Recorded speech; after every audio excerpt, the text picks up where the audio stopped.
My brother called me the family black sheep at my graduation, and everyone laughed. I've always been the odd one in my family. Growing up, I wasn't a star athlete, I didn't get straight A's, and I certainly wasn't interested in the things my parents and older brother valued.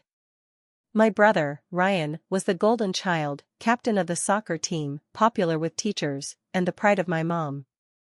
I, on the other hand, was quiet, artistic, and prone to disappearing into my sketchbooks and novels. I accepted that about myself, mostly. I knew I wasn't going to be the person everyone cheered for. But I had one goal that I took seriously: finishing high school. Not for recognition, not for awards, but for myself. I wanted to prove, even if only to myself, that I could finish something that mattered. Graduation day. The day finally came. My classmates were buzzing with excitement, caps, gowns, flowers, and cameras everywhere. I remember feeling proud but also nervous. My parents had a way of making everything feel like a competition, even family milestones. We sat through the ceremony, listening to speeches and names being called. When it was finally my turn, I walked across the stage, heart pounding. I heard a faint whisper behind me, "Finally, the family black sheep makes it." I didn't think much of it. I smiled and waved to my parents and my brother, keeping my focus forward. The toast. After the ceremony, my family threw a small party. Decorations, balloons, and a table with snacks and cake were set up in our backyard. I was trying to relax, talking with a few friends, when Ryan grabbed the microphone. He had a mischievous look on his face. "Everyone, let's raise a toast," he said, voice booming. "To the family black sheep, who somehow managed to get a diploma." The crowd erupted in laughter. I froze. My stomach sank. My mom smiled, nodding politely. "He's just joking, dear." I smiled too. A small, polite smile. I nodded and lifted my cup, pretending it didn't hurt. Inside, though, something shifted. The aftermath. The laughter continued around me. My friends tried to console me, but I waved it off. I didn't want a scene. I tried to laugh along, to make it seem like nothing bothered me. But for weeks afterward, I replayed that moment over and over in my head.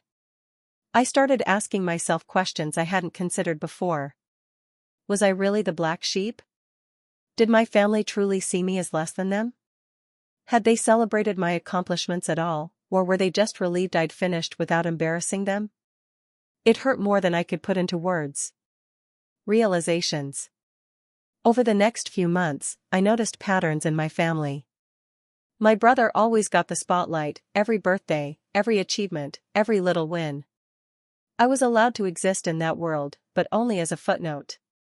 My mom smiled at his antics, even the mean-spirited ones, and laughed along. My dad, quietly proud of his smart kid, rarely acknowledged anything I did. And yet, I graduated. I had done it. Not for them, not for recognition, not for a toast or applause. I had done it for myself. Turning point. A few weeks later, I sat in my room looking at my diploma. I realized that I didn't need their approval to feel proud. I didn't need a toast, or a smile, or even acknowledgement. I had completed something that mattered. I had proven to myself that I could. That was a powerful moment. I decided to stop seeking validation from people who had a history of minimizing me. If my brother wanted to make jokes, fine. If my mom wanted to smile and pretend it was harmless, fine. I was no longer going to let their perceptions define my self-worth. Moving forward, I started focusing on my passions. Art, writing, and volunteering became my world. I applied for college, got accepted, and started creating a life that had nothing to do with my family's hierarchy. The more I invested in myself, the less I cared about their opinions. I even started hosting small gatherings with friends who genuinely cared about me. Graduation memories shifted from embarrassment to resilience. I laughed at Ryan's toast in my mind, not because it was funny, but because I had survived it. I had finished high school, gone to college, and I was thriving, despite being labeled the black sheep. The irony. Years later, I saw Ryan struggling in his career. He made some poor choices, relied on favoritism, and expected life to hand him success like it always had. He reached out to me once, trying to ask for advice, probably assuming I was still behind in life.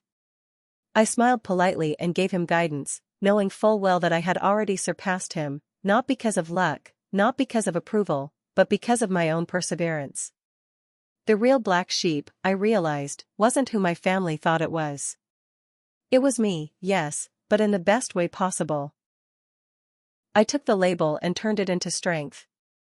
Standing my ground. College was the turning point. I threw myself into studies, projects, and art exhibits, determined to create a life that had nothing to do with my brother's shadow or my parents' approval. I lived in a small apartment with 2 roommates, balancing part-time jobs, late-night study sessions, and my personal projects. It was exhausting, but for the first time I felt free. The family check-in. Of course, my family didn't let me go quietly. Every holiday, birthday, or random Sunday brought text messages or calls from my mom.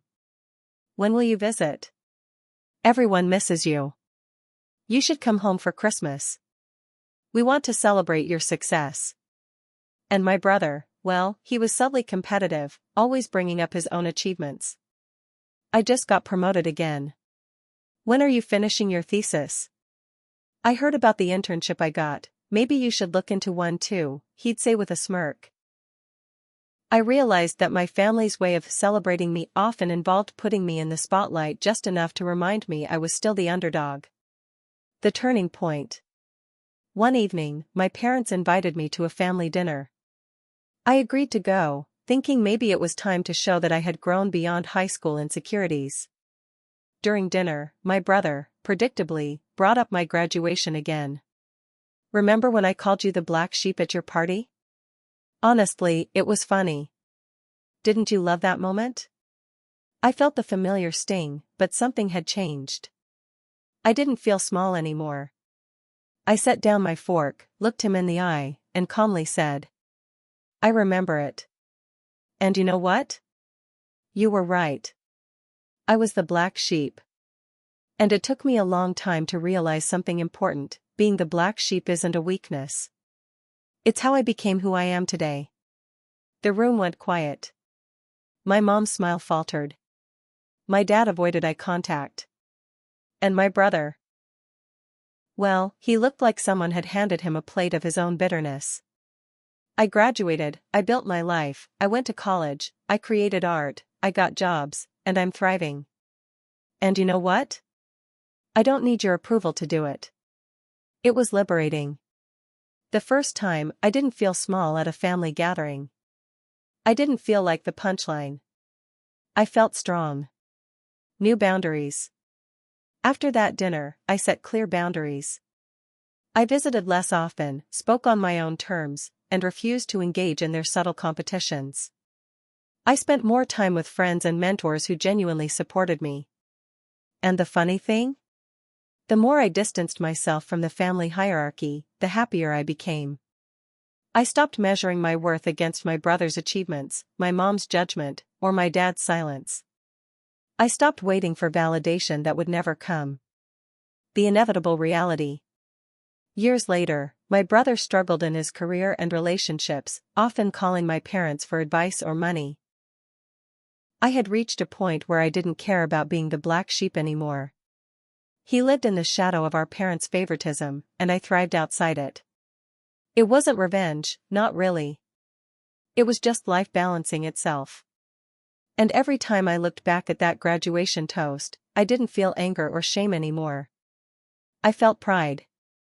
I had taken the label they gave me and turned it into power. Thriving on my own. By the time I graduated college, I had learned a few things that my family never bothered to teach me: resilience, self-respect, and the value of choosing the right people to surround yourself with. I was no longer the timid, quiet kid who let my brother's words define me. I was confident, ambitious, and fiercely independent. Career and independence. I found a job at a design firm shortly after graduation. It wasn't glamorous at first, but I quickly proved my worth.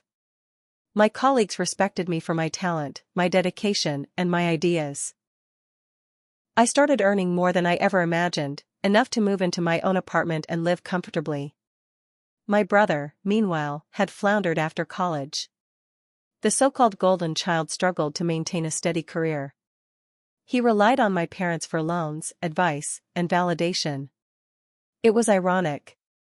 The very person who had mocked me, called me a black sheep, and diminished my achievements was now facing the consequences of laziness and entitlement. Family dynamics shift. I began attending family events less and less. I no longer felt the need to seek approval or participate in their competitions. My mother occasionally called or texted, often with a faintly manipulative tone. "We miss you. Everyone talks about you. Don't you want to come home?"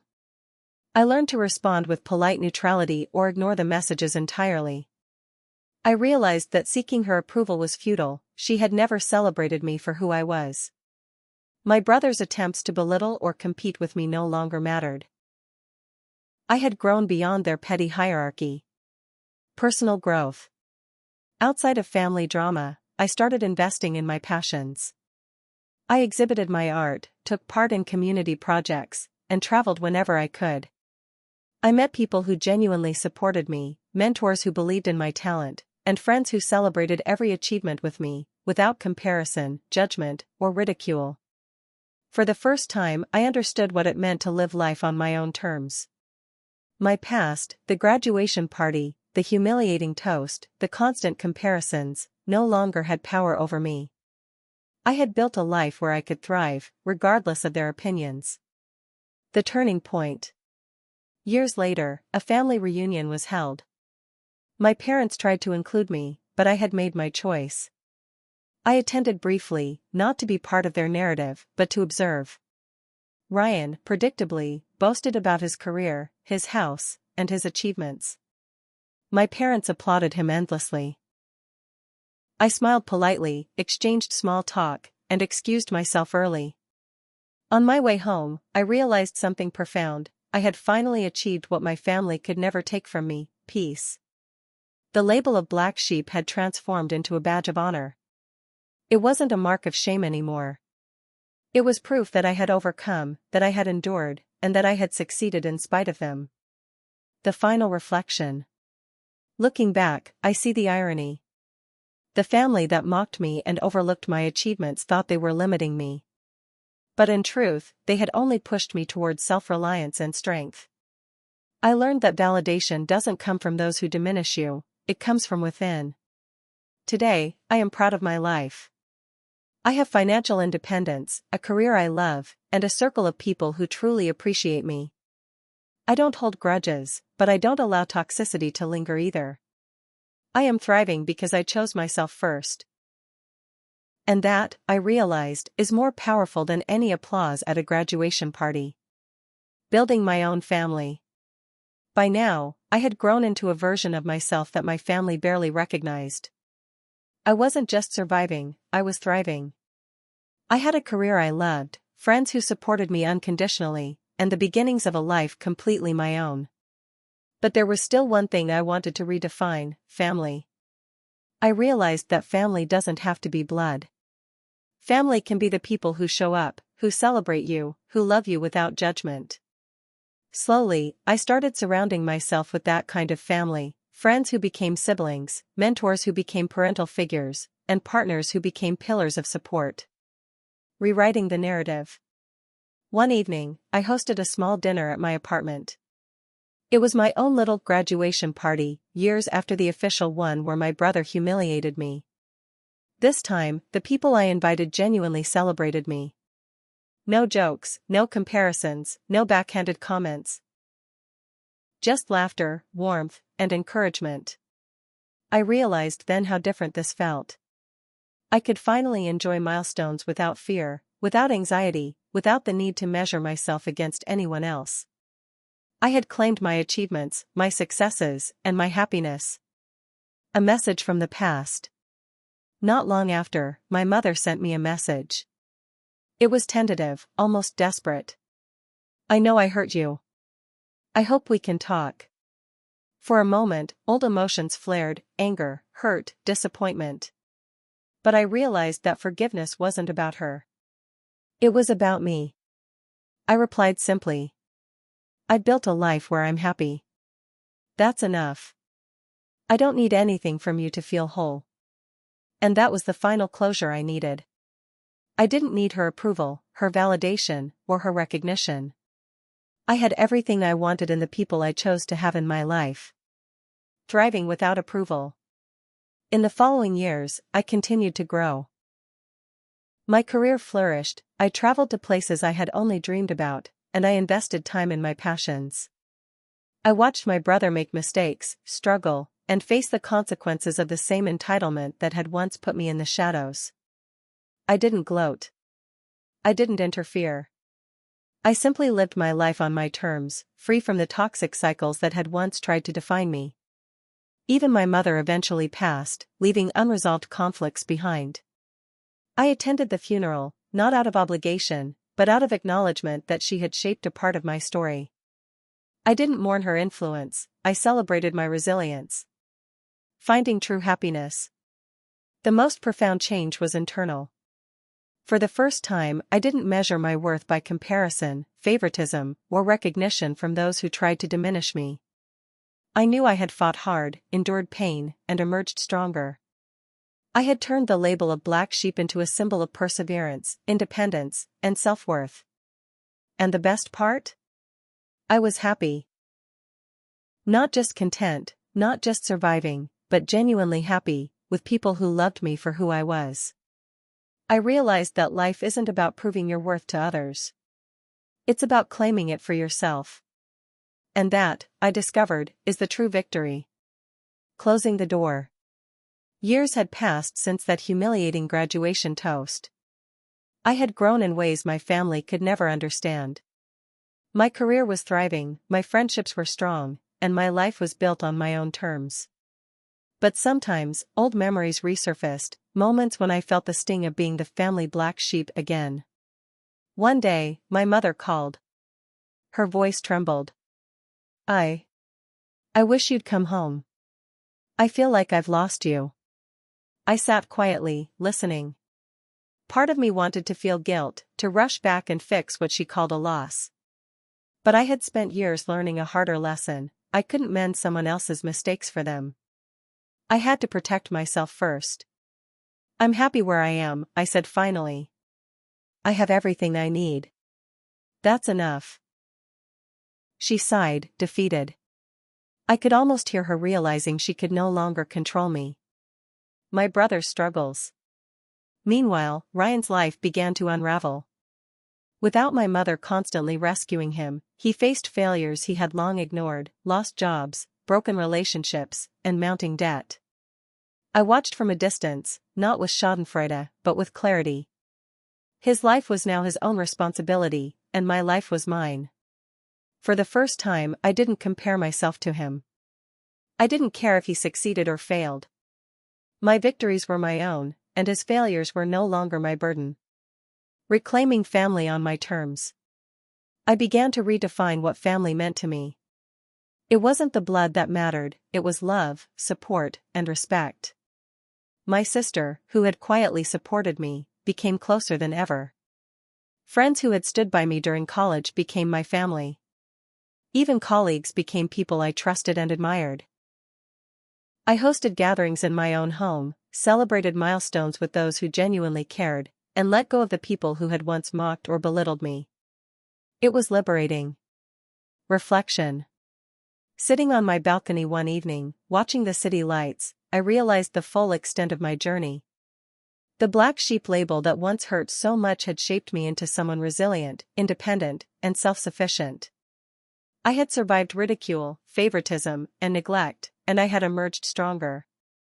I didn't need their apologies, their validation, or their recognition. I had my life, my achievements, and my peace. And that was more than enough. Years had passed since that humiliating graduation toast. The moment that once made me feel small, the laughter, my brother's smirk, my mother's polite smile, had lost its power over me. I had worked tirelessly, building a life that didn't rely on their approval. I had a career I loved, a home I was proud of, and friendships that felt like family. I realized that being called the black sheep wasn't a mark of shame, it was a mark of resilience. Every setback my family imposed, every joke at my expense, every comparison to my brother, had pushed me to develop strength, independence, and self-worth. I had taken their label and turned it into my own badge of honor. When my mother reached out in her final years, seeking connection, I responded not with anger, but with calm acceptance. I didn't forgive her for the sake of her peace, I acknowledged that I no longer needed validation from anyone but myself. My brother, still struggling in the shadow of their favoritism, reminded me that life eventually balances itself, not through vengeance, but through personal growth. I looked back on my journey and understood something essential: happiness doesn't come from winning someone else's approval. It comes from living authentically, setting boundaries, and surrounding yourself with people who genuinely care. I had built a chosen family, a life of purpose, and a sense of peace that no joke or belittling remark could ever take away. In the quiet moments, sitting on my balcony or walking through the city streets, I often reflected on that graduation party. I smiled, not at the hurt, but at how far I had come. The black sheep had not just survived, she had thrived, and she had claimed a life that was entirely her own. And that, I realized, was more powerful than any applause, any toast, or any recognition I could have received from my birth family.